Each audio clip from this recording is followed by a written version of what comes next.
Você já escutou os relatos assustadores que cercam o cemitério São Luís? Pois se prepare, porque hoje vamos explorar uma das lendas mais aterrorizantes de São Paulo. Fique com a gente até o final, porque a história da enigmática menina fantasma vai te deixar de cabelo em pé.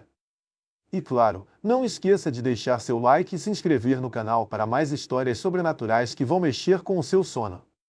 Meu nome é Silvio, e atuo como vigia noturno há mais de 15 anos. Sempre imaginei que esse tipo de trabalho traria uma certa paz, com a cidade em repouso, as ruas desertas e o silêncio da madrugada. Parece o cenário perfeito para se perder nos próprios pensamentos. Recentemente, fui designado para vigiar o cemitério São Luís, na zona sul de São Paulo. No começo, achei até engraçado, quase irônico, pensar que precisavam de alguém para cuidar de um lugar onde os moradores não oferecem ameaça alguma. No entanto, já nas primeiras noites, percebi que a tarefa não seria tão tranquila quanto eu imaginava. O cemitério era imenso, com muros altos cobertos de trepadeiras e lápides antigas espalhadas por toda parte.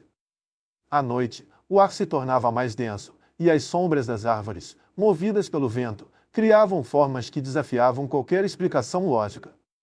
O silêncio, que normalmente eu apreciava, aqui se tornava opressor, como se o próprio solo estivesse guardando segredos inquietantes. Mas não era só o ambiente que me deixava desconfortável. Desde o início, eu sentia algo, uma presença que não conseguia definir, mas que estava lá, me observando. Na terceira semana de trabalho, comecei a ouvir uma história circulando entre os funcionários mais antigos. Eles falavam sobre uma menina que aparecia no cemitério durante a madrugada, seu espírito vagando entre as lápides, como se estivesse à procura de algo que perdeu. Achei graça, pensando que era apenas uma forma de me pregar uma peça. Mas foi Dona Marta, uma das funcionárias mais antigas, que me lançou um olhar sério e falou: "Não ria, Silvio. Todos nós já vimos a menina, e isso não é algo que se esquece fácil." Depois de ouvir essas palavras, confesso que passei a ficar mais atento durante as rondas. Algo no ar parecia diferente, mais denso, mas até então, nada de extraordinário havia acontecido. Isso mudou numa noite de lua cheia, quando a sensação de estar sendo observado se tornou quase insuportável. Enquanto caminhava perto do mausoléu central, ouvi passos leves, como se uma criança estivesse correndo logo atrás de mim. Me virei de imediato, mas não vi nada além do silêncio e das sombras das árvores se movendo com o vento. Continuei minha ronda, tentando afastar os pensamentos que começavam a tomar conta da minha mente. No entanto, ao me aproximar de uma antiga cripta, um som inesperado me fez parar. Era uma risada, baixa e abafada, como o riso de uma criança brincando. O som ecoava entre as lápides, e naquele instante, soube que eu não estava mais sozinho. Acelerei o passo, mas a risada continuava ecoando atrás de mim, como se me seguisse. Quando me virei mais uma vez, avistei algo que fez meu coração gelar, uma pequena figura de vestido branco, iluminada parcialmente pela luz da lua. Ela estava parada, imóvel, olhando diretamente para mim. Seus olhos, não consigo explicar o terror que senti ao encarar aqueles olhos negros e vazios, completamente desprovidos de vida. Meu coração disparou, e minhas pernas quase fraquejaram. Antes que eu pudesse reagir, a figura desapareceu nas sombras. Eu queria me convencer de que tudo não passava de um jogo de luzes, uma ilusão fruto do cansaço. Mas, lá no fundo, eu sabia que era algo além disso. Ao retornar para a guarita, sentei-me ofegante, com a mente tentando assimilar o que acabará de acontecer. Não havia como negar, a história da menina fantasma do cemitério São Luís era verdadeira. Nos dias que se seguiram, o cemitério pareceu mais carregado, mais sombrio. A presença daquela menina se tornou constante. Todas as noites, eu a avistava à distância, sempre me observando, sempre à espreita, como se estivesse esperando por algo. Porém, era na madrugada, especialmente por volta das 3 da manhã, que a atmosfera ficava verdadeiramente perturbadora. Foi em uma dessas madrugadas que a situação escapou completamente do meu controle. Estava na guarita, tomando um café, tentando me manter desperto, quando as luzes do cemitério começaram a piscar. Imediatamente, senti uma sensação incômoda no ar. Levantei-me, já sabendo que algo não estava certo. Peguei minha lanterna e segui em direção à área onde costumava ver a menina. Ao chegar, o ar ao meu redor ficou incrivelmente gelado, tão frio que minha respiração formava pequenas nuvens. Então, ouvi novamente aquela risada. Mas dessa vez, ela não vinha de um só lugar, parecia cercar-me por todos os lados, como se me envolvesse completamente. Senti uma mão fria tocar meu braço, mas, ao olhar, não havia ninguém. Meu corpo inteiro se arrepiou, e a lanterna começou a falhar. Antes que eu pudesse entender o que estava acontecendo, a luz revelou novamente a figura da menina, parada entre as lápides, com o olhar fixo em mim. Ela estendeu a mão, como se quisesse me conduzir a algum lugar, e, mesmo contra a minha vontade, meus pés começaram a se mover. Era como se uma força invisível me puxasse em sua direção. Ela me levou a uma área mais antiga e isolada do cemitério, onde as lápides estavam quase completamente cobertas por vegetação. Quando parou diante de uma tumba esquecida, o semblante da menina mudou. A inocência perturbadora deu lugar a uma tristeza profunda. Ela apontou para a lápide, e ali, gravado no mármore desgastado pelo tempo, estava seu nome, Clara, falecida em 1957, aos 10 anos de idade. Foi então que entendi. Clara estava presa naquele lugar, condenada a vagar pelo cemitério, buscando alguém que pudesse ouvir sua história. Ela não era um espírito maligno, mas uma alma perdida, presa entre o mundo dos vivos e dos mortos. Porém, antes que eu pudesse pensar em como ajudá-la, algo muito mais sombrio começou a acontecer. De repente, um vento forte e assustador começou a soprar, como se a própria terra estivesse reagindo à presença de Clara. As sombras ao nosso redor começaram a se mover de maneira antinatural, e um calafrio percorreu minha espinha. O que quer que estivesse mantendo Clara presa ali, não queria que eu interferisse. As árvores balançavam violentamente, e o som de vozes sussurradas encheu o ar. Não eram vozes humanas, mas algo muito mais antigo e sinistro. Clara desapareceu diante dos meus olhos, como se tivesse sido sugada de volta para a escuridão. Fiquei paralisado, enquanto as sombras ao redor pareciam tomar vida própria, movendo-se de forma inquietante. Meu corpo estava congelado pelo medo, até que, milagrosamente, a lanterna voltou a funcionar. Sem pensar duas vezes, corri de volta para a guarita, com o coração disparado e a mente em completo estado de choque. Na noite seguinte, eu estava determinado a não voltar ao trabalho. Mas algo dentro de mim dizia que eu precisava entender o que realmente havia acontecido. Passei o dia pesquisando sobre o cemitério e, para minha surpresa, descobri que desde a morte de Clara, diversas pessoas haviam relatado fenômenos estranhos naquele lugar. Muitos acreditavam que o espírito dela estava preso por uma força maligna, algo muito mais antigo que o próprio cemitério. Decidi que voltaria naquela noite para enfrentar o que quer que fosse. Ao chegar ao cemitério, a atmosfera estava ainda mais pesada, como se o próprio lugar estivesse à espera de algo. Fui direto para a tumba de Clara, determinado a libertá-la de seu sofrimento, mas o que encontrei lá foi muito pior do que eu poderia imaginar. Quando me aproximei, a temperatura caiu de novo, e senti uma presença ao meu redor, algo maligno e imensamente mais poderoso que Clara. Ouvi passos atrás de mim, mas ao me virar, não havia nada. As sombras voltaram a se mover, desta vez com uma intensidade avassaladora. Sussurros ecoaram em meus ouvidos, vozes insistentes me mandando embora, avisando para que eu não me envolvesse. Foi então que eu vi. Uma figura alta, envolta em pura escuridão, emergiu das sombras. Não era Clara. Era algo muito mais antigo, uma entidade que dominava aquele lugar. Naquele instante, compreendi a verdade. Clara não era a única alma presa ali.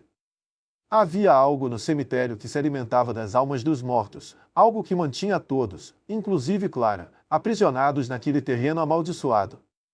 A figura avançou em minha direção, e o pânico tomou conta de mim. Eu estava frente a frente com algo que desafiava qualquer explicação, algo que transcendia a lógica e a razão. Gritei por Clara, desesperado, esperando que de alguma forma ela pudesse me ajudar. Mas tudo o que ouvi foi o som crescente da sombra se aproximando, prestes a me envolver.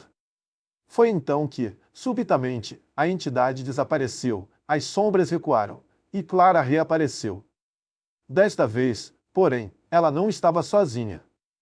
Ao seu lado, outras crianças começaram a surgir, todas vítimas daquele lugar amaldiçoado. Elas se uniram, formando uma barreira de luz contra a escuridão, e senti a pressão maligna ao meu redor desaparecer gradualmente. Naquele momento, compreendi algo que me escapara até então. Clara e as outras crianças não eram apenas vítimas, elas eram a chave para conter aquela antiga entidade. E, de alguma forma, ao reconhecer a dor delas, eu ajudei a reforçar essa barreira protetora. Desde então, o cemitério nunca mais foi o mesmo para mim. Continuo trabalhando como vigia, mas agora sei que, enquanto a memória de Clara e das outras crianças permanecer viva, o mal que assombra o cemitério São Luís será mantido à distância. Ainda assim, em algumas noites, consigo ouvir o riso de Clara ecoando entre as lápides, e lembro que, embora presa naquele lugar, ela nunca estará sozinha. Meses se passaram, e a rotina de vigia noturna no cemitério São Luís se estabilizou novamente. Mas, mesmo assim, nada ali parecia realmente normal. Toda vez que percorro os corredores entre as lápides, sinto que ainda há olhos invisíveis me observando. A presença de Clara e das outras almas presas ali já não me perturbava tanto, mas uma parte de mim sempre ficava em alerta, como se soubesse que o verdadeiro descanso jamais chegaria completamente. O cemitério, com suas sombras profundas e segredos velados, ainda guardava mistérios que eu mal podia compreender. Em uma noite, durante minha ronda, uma sensação estranha tomou conta de mim. O vento parou completamente, e o silêncio era tão denso que parecia esmagador. Mesmo os sons distantes da cidade, que sempre ouvia ao longe, haviam sumido. Eu sabia que algo estava errado. Já havia experimentado essas mudanças antes, e elas sempre precediam um evento sobrenatural. Decidi ir direto à tumba de Clara. Talvez, de algum modo, ela pudesse me dar um sinal sobre o que estava acontecendo. Ao me aproximar, notei que a neblina, presente em todas as noites frias, estava mais densa do que o normal. O mausoléu parecia estar se dissolvendo na bruma, como se fosse absorvido por outra dimensão. Quando cheguei mais perto, o terror tomou conta de mim. A tumba de Clara estava aberta. O mármore que selava o túmulo havia sido removido, e pela primeira vez, senti o medo verdadeiro. Olhei para o chão onde Clara costumava aparecer, mas ela não estava lá. O vazio em seu túmulo me encheu com uma sensação de perda, como se algo muito pior estivesse prestes a acontecer. De repente, um som baixo e gutural ecoou das profundezas da tumba, como se algo estivesse se movendo nas entranhas do cemitério. Meu coração disparou, e tudo em mim gritava para correr, mas minhas pernas estavam presas pelo medo. Antes que eu pudesse reagir, uma sombra densa começou a emergir do túmulo aberto. Não era Clara, nem qualquer das crianças que eu havia visto antes. Era algo muito maior, mais denso, envolto por uma escuridão opressiva que parecia sugar toda a luz ao redor. A figura se contorcia, sua forma pulsava com uma energia maligna como eu jamais havia sentido. Não era apenas uma presença, era a essência pura do mal que dominava o cemitério São Luís. De repente, senti um toque gelado em meu ombro. Virei-me rapidamente e vi Clara ao meu lado, mas algo nela havia mudado. Seus olhos, que antes refletiam tristeza e solidão, agora estavam tomados por um medo profundo. Ela não disse nada, mas seu olhar desesperado implorava para que eu fugisse. No entanto, eu sabia que não podia deixá-la ali, não agora. Algo terrível estava para acontecer, e de alguma forma, eu fazia parte disso. A figura sombria saiu completamente do túmulo e começou a avançar lentamente em nossa direção. Seu movimento era indescritível, como se deslizasse pela terra, ignorando as leis da física. O ar ao redor ficou ainda mais gélido, e uma dor opressiva invadiu meu peito, como se a simples presença daquela entidade estivesse drenando a minha vida. Clara, mesmo tremendo, deu um passo à frente, posicionando-se entre mim e a criatura, como uma pequena e frágil barreira. A entidade parou por um instante, como se estivesse estudando o ar. Então, com um rugido ensurdecedor que fez o cemitério inteiro vibrar, lançou-se em nossa direção. Naquele momento, o tempo pareceu desacelerar. O som do rugido reverberava na minha cabeça, e eu me preparava para o pior. Mas, de repente, algo inesperado aconteceu. Outras crianças surgiram das sombras, as mesmas que eu havia visto com Clara meses antes. Elas formaram um círculo ao nosso redor, levantando suas pequenas mãos e criando uma barreira invisível que impediu a entidade de avançar. A criatura rugia em fúria, golpeando o ar à sua frente, mas não conseguia atravessar a barreira formada pelas crianças. Foi então que eu entendi: Clara e as outras almas não eram apenas vítimas. Elas eram guardiãs, protetoras de algo muito mais antigo e poderoso que habitava aquele cemitério. A entidade sombria, a força que controlava o lugar por tanto tempo, estava tentando romper a barreira, mas as crianças, com sua pureza e inocência, lutavam para contê-la, garantindo que o mal permanecesse aprisionado. O confronto parecia não ter fim. A criatura insistia em atravessar a barreira, enquanto as crianças lutavam para manter sua defesa, embora estivessem claramente enfraquecidas. Clara se virou para mim uma última vez, seus olhos implorando por ajuda. Eu me sentia impotente, apenas um vigia comum, frente a forças muito além do meu entendimento. Mas, então, algo despertou dentro de mim. Desde o início, eu estava conectado a Clara e às outras crianças. Ao reconhecer sua dor e seu papel naquele lugar, eu havia me tornado parte dessa batalha. Com uma coragem que eu não sabia que tinha, dei um passo à frente. Sem saber exatamente o que dizer, falei com firmeza: deixe-as em paz. Você não tem poder sobre elas. Minhas palavras pareceram simples, mas, para minha surpresa, a criatura hesitou. A barreira ao nosso redor brilhou com mais intensidade, e por um momento, a escuridão ao redor vacilou. Sabendo que aquilo não bastaria, continuei, agora com mais convicção: você já causou dor demais. Não tem mais controle sobre este lugar. A entidade soltou um último rugido furioso, antes de começar a se desfazer, como se estivesse sendo sugada de volta para as profundezas de onde viera. As crianças mantiveram a barreira erguida até que, finalmente, a criatura desapareceu por completo, e o cemitério foi envolto por um silêncio pesado. Clara me olhou uma última vez, e viu o alívio em seus olhos. Ela e as outras crianças começaram a desaparecer lentamente, suas almas finalmente encontrando paz. Antes de se desvanecer por completo, Clara me ofereceu um sorriso triste, mas carregado de gratidão. Naquele momento, soube que havia ajudado a libertá-la daquele tormento eterno. Desde aquela noite, o cemitério São Luís nunca mais foi o mesmo. As energias sombrias que um dia o dominaram pareciam ter sumido, e o lugar se tornou mais sereno. Continuei trabalhando como vigia, mas agora havia uma tranquilidade nas minhas rondas. Sabia que, mesmo em meio às sombras, as crianças finalmente estavam em paz, e a entidade maligna que uma vez controlara o cemitério fora derrotada. No entanto, em algumas noites, especialmente nas mais silenciosas, ainda ouço o eco distante da risada de Clara. É um lembrete sutil de que, apesar de tudo, o sobrenatural nunca está muito longe, sempre à espreita, esperando o momento certo para voltar. E eu? Bem, estarei aqui, fazendo minha vigília, preparado para enfrentar o que quer que se esconda nas sombras. Se você gostou da história da menina fantasma do cemitério São Luís e quer conhecer mais lendas urbanas e mistérios sobrenaturais, não se esqueça de deixar seu like, se inscrever no canal e ativar o sininho para não perder nenhuma novidade. Comente aqui embaixo qual história você gostaria de ouvir a seguir, e compartilhe esse vídeo com seus amigos que, assim como você, adoram um bom suspense. Até o próximo vídeo!